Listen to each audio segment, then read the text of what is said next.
UCG UGC एक काला कानून है जो पूरे समाज को बांटने का काम करता है। इसमें समाज के बीच में खाई और विद्वेष की भावना फैलेगी। आज भारत के कॉलेज और यूनिवर्सिटी में पढ़ाई से ज्यादा चर्चा एक चीज की है, वो है यूसीजी के नए नियम। कुछ जगह छात्र सड़क पर हैं, कुछ जगह कैंपस में बहस हो रही है और सोशल मीडिया पर तो आग लगी हुई है। सर, अभी आपने तुरंत बोला कि हमारे पिता ने क्या किया हमें मतलब नहीं, तो हमारे पुरखों ने जो किया उसकी सजा हम बच्चों को क्यों मिलेगी जो यहाँ यूनिवर्सिटी में पढ़ने आए हैं?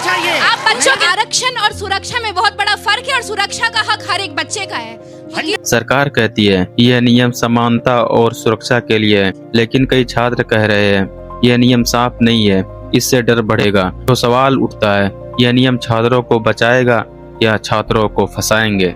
यूसीजी 2026 नियम आखिर है क्या? यूसीजी यानी विश्वविद्यालय अनुदान आयोग। यह संस्था देश के कॉलेज और यूनिवर्सिटी के लिए नियम बनाती है। 13 जनवरी 2026 को यूसीजी ने नया नियम जारी किया है, जिसका नाम है उच्च शिक्षा संस्थानों में समानता को बढ़ावा देने वाला नियम 2026। इस नियम का मकसद कहा गया है कॉलेज में जाति के आधार पर भेदभाव रोकना, छात्रों की शिकायत जल्दी सुनना, हर कैंपस में इक्विटी सेंटर बनाना और एक ऑनलाइन सिस्टम से शिकायत दर्ज करना। सुनने में यह बहुत अच्छा लगता है, लेकिन विरोध भी उतना ही बड़ा है। यह नियम क्यों लगाए गए? इस कहानी की शुरुआत आज से नहीं है। पिछले कुछ सालों में देश में ऐसी घटना देखी गई है जिन्होंने पूरे सिस्टम पर सवाल खड़ा कर दिया। रोहित वेमुला के एक छात्र जिसने जातिगत भेदभाव की बात कही। रोहित और दोस्तों का आरोप था कि ये सब उनकी जाति की वजह से किया गया। उन्होंने कई बार शिकायत की लेकिन कोई सुनवाई नहीं हुई और फिर उसकी जिंदगी टूट गई। आखिरकार 17 जनवरी 2016 को रोहित ने यूनिवर्सिटी हॉस्टल में फांसी लगाकर आत्महत्या कर ली। उनके कमरे से सुसाइड मिला। उसमें उन्होंने लिखा था, मेरा जन्म एक घातक दुर्घटना था। उन्होंने जाति, गरीबी और सामाजिक भेदभाव को अपनी टूटने की वजह बताया था। पायल तड़वी के एक आदिवासी समुदाय से आने वाली लड़की जिसने कॉलेज में भेदभाव और परेशान करने की बात कही। 22 मई 2019 को पायल ने हॉस्टल की 19वीं मंजिल से कूदकर जान दे दी। पायल ने अपने सुसाइड नोट में लिखा था कि उन्हें जाति के नाम पर गालियां दी जाती थी, जबरदस्ती काम करवाया जाता था, पढ़ाई में परेशान किया जाता था और लगातार रैगिंग झेलनी पड़ती थी। परिवार और फिर उसकी जिंदगी खत्म हो गई। इस घटनाओं ने देश को हिला दिया और तभी मांग उठी कैंपस में भेदभाव रोकने के लिए सख्त नियम बने। तो अब नया विवाद क्या है?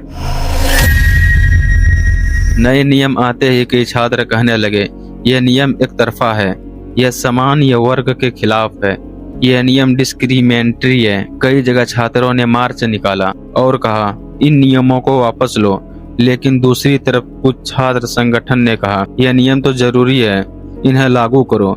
यानी कैंपस में दो सोच बन गई, एक सुरक्षा चाहता है, दूसरा डर से बचना चाहता है। अब समझिए छात्रों का डर क्यों है।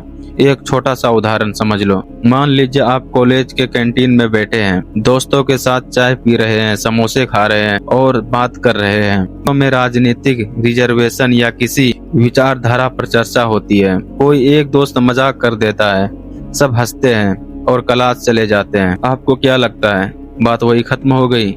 लेकिन अगले दिन आपके पास एक नोटिस आता है, आपको बुलाया जाता है इक्विटी स्क्वाड सेंटर के सामने।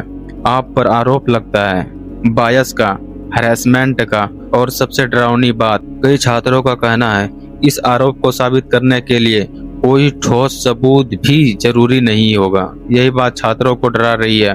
उनका कहना है अगर नियम साफ नहीं हुए तो कोई भी फंस सकता है। और दूसरे पक्षों का कहना है, कुछ छात्र कहते हैं भेदभाव मजाक नहीं है, जाति के नाम पर चोट लगती है। कई बार कैंटीन के मजाक ही बाद में बड़ा जहर बनते हैं। उसका कहना है हमारी शिकायतें पहले दबा दी जाती थी, अब पहली बार सिस्टम बनेगा। इक्विटी सेंटर जरूरी है ताकि पीड़ित छात्र सुरक्षित रहे। उसकी नजर में यह नियम बचाव का हथियार है। यूसीजी ने कहा है यह नियम देश के सभी कॉलेज और यूनिवर्सिटी में लागू होंगे। छात्र, शिक्षक, गैर शिक्षक कर्मचारी, संस्थान के बाकी सभी सदस्य इसके दायरे में आएंगे। हर संस्थान में इक्विटी सेंटर बनेगा, शिकायतों की जांच होगी और ऑनलाइन शिकायत प्रणाली होगी। फिर यह मामला अदालत तक पहुंचा। सुप्रीम कोर्ट ने इस नियमों पर रोक लगा दी। सुप्रीम कोर्ट ने छात्रों के विरोध को देखते हुए इस मुद्दे पर सुनवाई की मंजूरी दे दी है। कोर्ट का कहना है नियम की भाषा साफ नहीं है और इससे गलत इस्तेमाल हो सकता है। यूजीसी ने गाइडलाइंस में जो बदलाव किया है उसके खिलाफ सुप्रीम कोर्ट में 12 पिटीशन फाइल की गई हैं। इस फैसले के बाद एक पक्ष खुश हुआ तो दूसरा पक्ष दुखी हुआ। सच्चाई यह है भेदभाव भी सच है और गलत इस्तेमाल का भी डर है। इसलिए जरूरत है ऐसे नियम की जो भेदभाव रोके लेकिन किसी निर्दोष को ना फंसाए। जांच निष्पक्ष हो और नियम बिल्कुल साफ लिखे हो। कॉलेज का मतलब सिर्फ डिग्री नहीं, कॉलेज मतलब सम्मान, सीख और सुरक्षा का माहौल। आज सवाल सिर्फ यूजीसी नियम का नहीं है, सवाल है क्या हमारा कैंपस हर छात्र के लिए सुरक्षित है और क्या न्याय बिना डर के हो सकता है।